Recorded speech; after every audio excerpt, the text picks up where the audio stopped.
Title: Inimical Intent.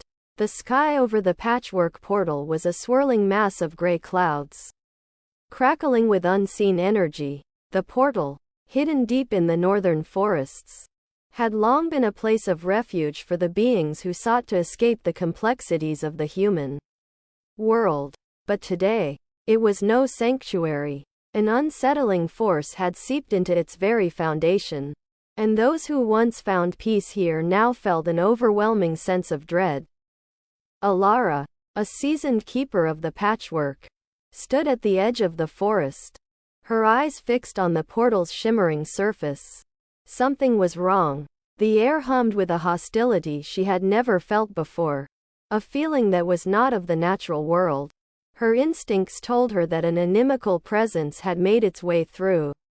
Something that sought not harmony, but destruction. Behind her, the portal's energy pulsed erratically. The usual soft hues of blue and green that marked its entrance had turned a sickly shade of crimson.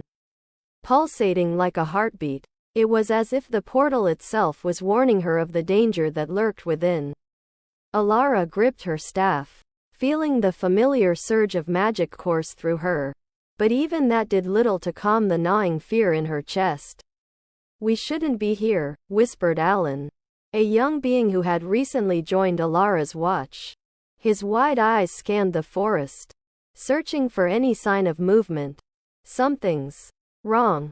Elara nodded, her gaze never leaving the portal. "It's more than wrong," she said, her voice steady but low. "Something has crossed over that doesn't belong." In all her years guarding the patchwork, Elara had seen many beings, humans and otherwise, attempt to use the portal for their own gain. But this was different. The energy felt malevolent, like a dark tide creeping through the cracks of a dam, ready to burst. Suddenly, the portal rippled violently, and out of the crimson haze stepped a figure cloaked in shadow. Its form was barely distinguishable, as if it was made of smoke and malice. Elara felt the air around her grow colder, and she instinctively stepped in front of Alan, raising her staff defensively. The figure hovered just above the ground, its presence radiating hatred. Elara could feel its inimical intent in every inch of her being. This was not just an intruder. It was something that had come to destroy, to corrupt the sanctity of the portal and those who guarded it. "Who are you?" Elara called, her voice firm despite the rising fear in her chest. "What do you want?" Quote, the figure said nothing, but its form began to shift, growing larger, darker. The trees around them groaned as the air thickened with the weight of its presence. A low, guttural sound rumbled from the figure, an answer without words, a declaration of hostility that resonated deep within Elara's bones. It lunged toward them, moving with a speed that defied its formless appearance. Elara barely had time to raise her staff before the creature collided with an invisible barrier she had summoned just in time. The impact sent a shockwave through the forest, shaking the very ground beneath them. Alan stumbled backward, his breath coming in ragged gasps. "We need to leave," he shouted, panic edging his voice. "We can't fight that thing." Quote, Elara's eyes narrowed. She could feel the strain on the barrier, the dark force pressing against it like a tidal wave, unrelenting. She knew Alan was right. They weren't equipped to handle a threat like this. Not alone. But they couldn't leave. Not yet. If the creature broke through the portal unchecked, it would spill into the surrounding lands, infecting everything it touched. It was inimical not just to the patchwork, but to the entire network of portals. The delicate balance they had fought so hard to maintain. "We have to close the portal," Elara said, her voice tight with resolve.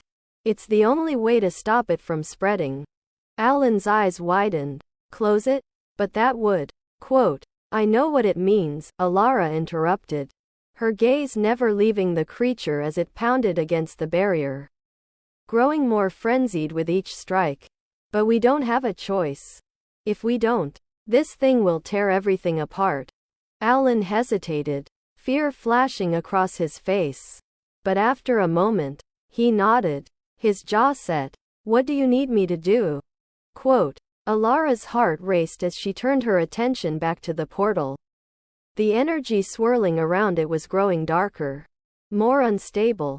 She had only seconds before the barrier gave way completely. Focus on the portal, she instructed. Channel your energy into it. I'll do the rest. Alan closed his eyes, his hands trembling slightly as he raised them toward the portal. Elara could feel his energy surge, merging with hers. The portal flickered, its crimson hue pulsing more violently with each passing moment. Elara gripped her staff tightly and began the incantation. Her voice echoed through the trees, a chant that carried the weight of centuries of knowledge, passed down from keeper to keeper. As she spoke, the portal's energy shifted, twisting and coiling like a living thing. The creature howled, sensing what was happening. It slammed against the barrier with renewed fury. But Elara held firm, her staff glowing with the power coursing through her. Sweat beaded on her forehead as she pushed harder, her voice rising above the creature's roars. Then, with a final burst of light, the portal collapsed in on itself, sealing the creature within the void from which it had come. The forest fell silent, the air suddenly still. Elara lowered her staff, her breath coming in ragged gasps. Alan collapsed to his knees, his face pale but relieved. It's gone, he whispered. Elara nodded, her eyes still fixed on the now empty space where the portal had been. But the sense of unease lingered. The creature had been driven back this time. But she knew it was not the last. There would be others. And next time, they might not be so lucky.